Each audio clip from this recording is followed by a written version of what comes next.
आप क्या करते हैं, संशोधन करते हैं। संशोधन किस में करते हैं, संविधान में। और मान लो प्रस्तावना ही संविधान का भाग नहीं होगा तो आप उसमें संशोधन कैसे कर पाएंगे। तो इसलिए अलग अलग केसेस आए। पहला जो केस आया था वो बेरुबाड़ी संघ मामला आया था 1960 में। बेरुबाड़ी एक जगह है वेस्ट बंगाल का, और ये भूमि संबंधी विवाद के लिए भी मामला था, और प्रस्तावना संविधान का भाग है या नहीं था उसके लिए भी ये मामला था। 1960 में आया था, जिसमें कि सुप्रीम कोर्ट ने कहा था कि जो संविधान है वो मतलब प्रस्तावना है वो संविधान का एक भाग नहीं है, ठीक है, और इसमें किसी भी प्रकार का अमेंडमेंट नहीं किया जा सकता है। ये बेरुबाड़ी मामले में कहा गया था, ठीक है। सीधा सा इसमें आप एक लाइन में लिख सकते हैं कि संविधान का भाग नहीं है प्रस्तावना, ये बेरुबाड़ी मामले में बोला गया था। इसके बाद आते हैं केशवानंद भारती मामला।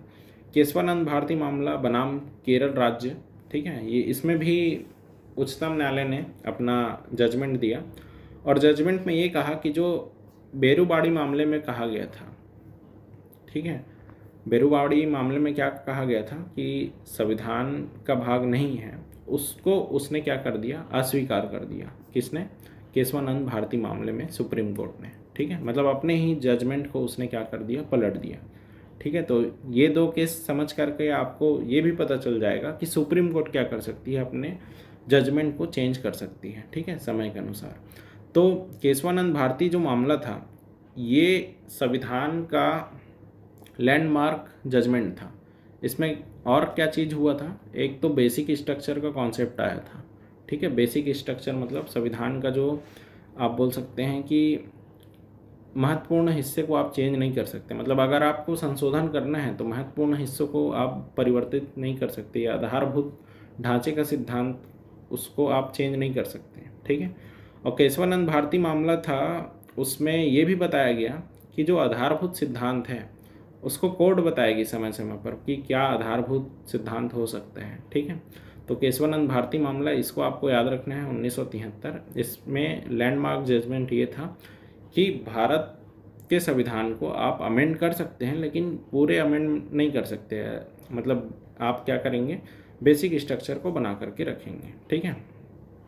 और इस मामले में सबसे बड़ा बेंच भी बैठा था, मतलब संवैधानिक बेंच जो था वो सबसे बड़ा बेंच बैठा था। 13 जजों की बेंच ने इस पे फैसला दिया था, जिसमें कि वोटिंग हुआ था 7 और 6 के बीच में, ठीक है। तो इस मामले में क्या हुआ था, केशवानंद भारती मामले में, बेरुबाड़ी मामले में बोला गया था कि संविधान का भाग नहीं है, तो केशवानंद भारती मामले में बोला गया था कि संविधान क्या है, प्रस्तावना क्या है, संविधान का भाग है, और आप इसमें क्या कर सकते हैं, अमेंडमेंट कर सकते हैं, ठीक है। इसी के बाद क्या होता है, 42वां संविधान संशोधन अधिनियम आता है 1976।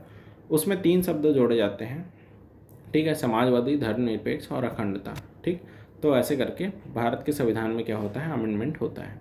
इसके बाद एक मामला आता है LIC ऑफ इंडिया, ठीक है, LIC ऑफ इंडिया का मामला आता है, जिसमें कि एक बीमा पॉलिसी लाया जाता है।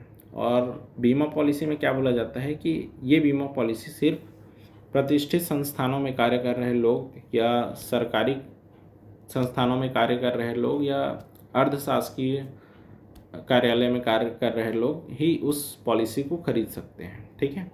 तो ये क्या था, एक प्रकार से बंधुत्व की भावना, या बोल सकते हैं कि समान अवसर की भावना, या बहुत सारे भावना को ये क्या कर रहा था, ठेस पहुंचा रहा था, जिसके कारण ये मामला सामने आया था। इसमें भी सुप्रीम कोर्ट ने क्या किया था कि प्रस्तावना को संविधान का आंतरिक हिस्सा मानते हुए कहा था कि सबको समान अवसर लेने का अधिकार है। तो इसलिए LIC बनाम मामले में वो पॉलिसी में सुधार करने के लिए सुप्रीम कोर्ट ने बोला था, ठीक है।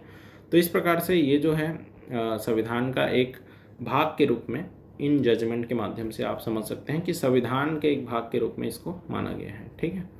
इसके बाद देखते हैं प्रस्तावना में संशोधन कैसे किया जा सकता है। तो प्रस्तावना में आर्टिकल 368 के तहत संशोधन किया जा सकता है।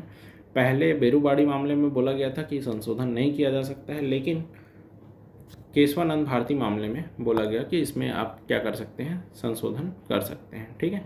तो 42वें संविधान संशोधन अधिनियम के तहत 3 शब्द जोड़ा गया, इसको आपको याद रखना है, समाजवादी, धर्मनिरपेक्ष एवं अखंडता, ठीक है। तो इसी के साथ हम ये लेक्चर कंप्लीट करते हैं। इससे पहले वाले लेक्चर को आप सभी देख लीजिए और इसके बाद आने वाला लेक्चर जो डेली क्लास होता है हमारा 8 AM पे, ठीक है। तो लेक्चर पे बने रहिए और वीडियो पसंद आया होगा तो आप लाइक कीजिए, कमेंट कीजिए, शेयर कीजिए और थैंक्स फॉर वॉचिंग। जय हिंद।